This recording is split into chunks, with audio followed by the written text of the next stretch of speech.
Hi everyone, it's Alex, and today I'm here with a series review for the Circle of Magic Quartet by Tamora Pierce. There are 4 books in this series, each for one of the 4 main characters. This is a middle grade high fantasy series about 4 kids who find out that they have special abilities. Magic is kind of a normalized thing in this world, but these 4 kids find out that they have magic that's a little bit strange. They have magic that's tied to a specific craft, rather than just having raw power within them. This magic has gone hidden for most of their lives until at age 10, they're brought together at a temple community with nowhere else to go, under the care of 2 teachers who kind of raise them and bring them together. It's called the Circle of Magic because the 4 of them build a bond throughout their magic and kind of fuse their magics in a strange way that I don't want to get too in depth because it does happen in the first book and it could be considered a minor spoiler, but this is just about them, their adventures, and how their magics grow. I'm a big fan of Tamora Pierce. I was rereading most of the Tortal series in 2019, and I'm taking 2020 to read most of the Circle of Magic series, the Emelon books. But this has never been my favorite world of Tamora Pierce's, especially the earlier books. I gave all the books in this quartet 3 stars, except for Daja's book, book 3, which I gave 4 stars. And I'm gonna pretty much review the first book, Sandry's book, and then kind of go over quickly the other 3 books in the series. Sandry's book is kind of an introduction. It sets up this world. It sets up these characters, and it kind of brings them all together because they all start out being abandoned, being alone, having nowhere else to go. Sandry has been trapped in a room that's been hidden by magic after her parents have died of the plague, and she expects that she'll never be found. Briar is about to be sentenced to prison for the rest of his life at age 10. Daja is the only survivor of a shipwreck. Tris is being abandoned by yet another family member. It's heavy on the found family narrative, so if that's a trope that you really enjoy, I do recommend checking out this series. And the things I like about this book are quite a lot. I love the 4 main characters. I think they're really great characters. I think they're really interesting. I genuinely like all 4 of them. I think some of them can be annoying at times, but in that way that they're supposed to be kind of an annoying character. They're supposed to be prickly and touchy, and you're supposed to have to take time to get to like them. And then others are just heartwarming individuals, and I really like all 4 characters and the development that they experience throughout the series and the growth they experience together. I also like the magic in these books. It's a really cool kind of magic in that it's tied to a specific trade. Sandry, who is the titular character of this book, is a stitch witch. Her magic comes through thread and weaving. And it's really cool to see something that seems so small, that isn't focused on a lot in stories, be the root of her magic. And not only does she have magic with it, but she loves it. Briar's magic comes through plans. Daja's comes through smith work, like blacksmithing. And Tris is a weather witch. I love the way their magics evolve throughout the series and the way they're used because it's really very interesting. But despite liking the premise and the characters, there's always something that's a little bit lacking in these books that makes them 3 stars instead of 4, that makes me kind of have to push myself to get through them instead of just really enjoying them and devouring them. This book especially is very much of an introduction. It introduces all these characters, it introduces not only the 4 main characters, but their teachers, because they each have 4 different teachers. It introduces the setting of the Winding Circle Temple where they all live. It introduces kind of their magics in a very slow way. They don't actually find out that they have magic until about page 200 in this 250-page book, and that's not a spoiler. Like, it's very clear from the first scene that they have magic. It's just that none of them know it, and their teachers kind of allow them to develop that awareness on their own. And because there's so much time of just them coming together and meeting each other, it kind of feels like it's more setup than actual story. And it does drag in that way. There is a little bit of plot in this book that revolves around an earthquake that's going to hit and be very destructive, but that really doesn't take place until the very end of the book, like the last 40 pages, and it doesn't feel like there's enough story here. It feels like it's more setup than actual story, and that is something that improves in later books, but it's kind of a drag to start the series that way, and I do think this is my least favorite book of the series because of that. I also feel with this book that it frustrates me that Sandry got a bit cheated out of book. Sandry is the Stitch Witch. She's one of the 4. She's one of my favorite characters, genuinely. I like her. She's nobility. She's related to royalty in 2 different countries, and she's very high nobility. But this book kind of focuses on all four of them equally. She takes a little bit of precedence, especially when it comes to the climax, but for most of the book, it is kind of like equally split between the four of them, where the rest of the books are probably like two-thirds the main character of that book and then one-third everyone else. So it does feel like she got just a little bit cheated out of this book, and I do feel like she deserved her own story. But that being said, I gave it 3 stars, and it's not a bad book. It's a fine book.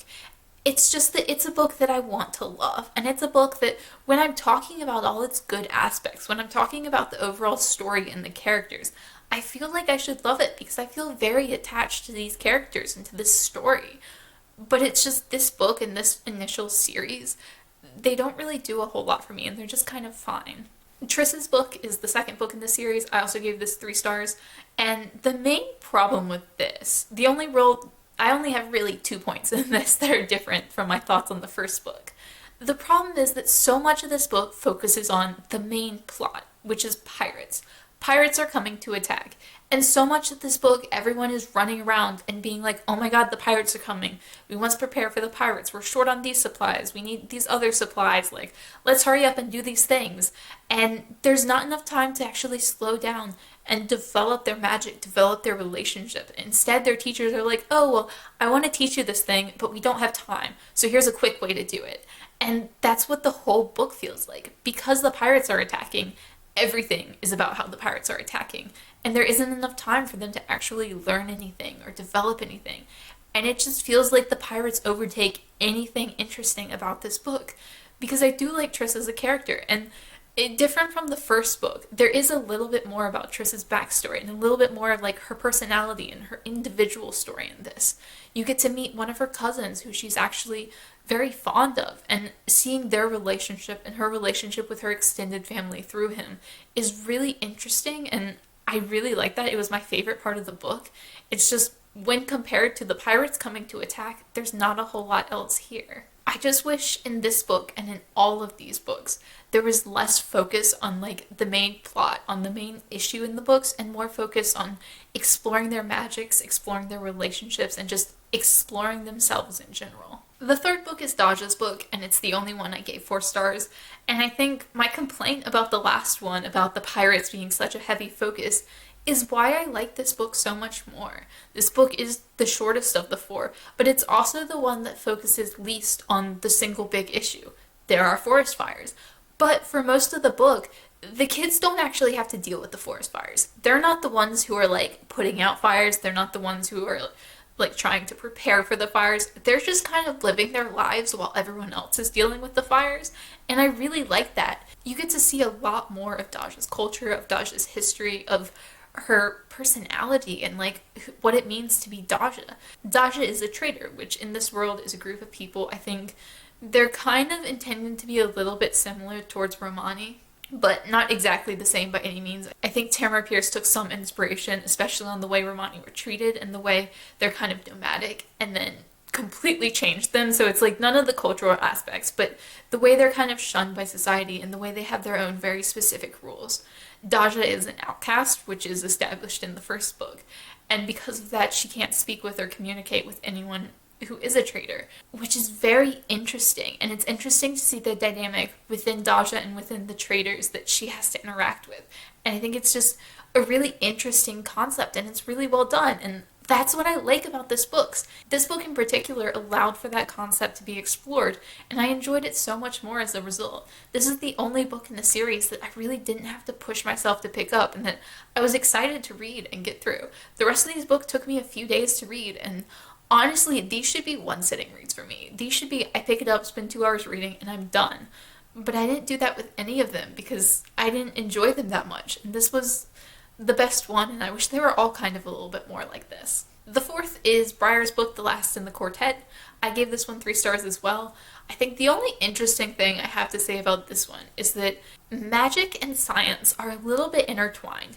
His magic is with plants, and there's a plague going on. So the people who have magic with plants are kind of set to figure out what caused the plague, what might a cure be for the plague, what can we do for the plague. And the way they go about finding a cure is in a very scientific way, but also using their magic. And it's really interesting and well done. And I really like that in a high fantasy world. It's a cool way to go about it. Like, magic doesn't negate the existence of science, and science doesn't negate the existence of magic. They can both work together, and I really like that. But despite that, this book was still a little bit boring, just a little bit dull. It didn't do a whole lot. Like with all of these books, there just wasn't enough exploration of the characters and their world for me. It was kind of just very much about the one issue that is in this book, and it didn't feel natural. It didn't feel naturally paced. It was just like, there's a plague. Let's fight this plague. Let's find the cure. Everyone lives. The end. Like, not exactly, obviously. That's the biggest oversimplification that's possible. But it is kind of like all of these books feel like they have that very vague, oversimplified plot. Like, here's a problem. Let's spend the whole book trying to fix the problem. The problem is fixed. The end. And they all just feel like a little bit of a chore to read. Like, I want to like them, and I do kind of like them. I don't think they're bad books by any means. I've read them a couple of times. I don't hate them. I always think they're, like, fine. But they're not great to me. I don't really love them. Apart from Daja's book, I really had to struggle and push myself to get through them. I finished this book because I was like, it's time. I have to finish this book, and I picked it up and forced myself all the way through it. But I don't love them, and I really wish I did. I think overall I would give this series 3 stars. Like, I don't hate the series. I like the series. I would recommend it if you're interested in fantasy middle grade or if you like Tamora Pierce's other stuff. But it's not one that I would like rush to go out and read, because I do think most people tend to prefer her Tortell books. But I do think the series gets better as it goes along, the world expands and the characters get older. This one they're 10 years old, it's very middle grade. The next series, they're all about 14, and it does get a little bit older, and then beyond that, it goes to when they're 18 and kind of expands into other characters in the universe. And I do like aspects of it. I really like, a lot of the vague things, like the characters and the premise and the overall story. It's just, when you get to the actual books, I don't enjoy the way they're executed, and I think they could have been much better, which is always disappointing. Let me know down below if you've read the Circle of Magic series and what you thought of it if you have. And as always, thank you so much for watching, and I will see y'all again soon.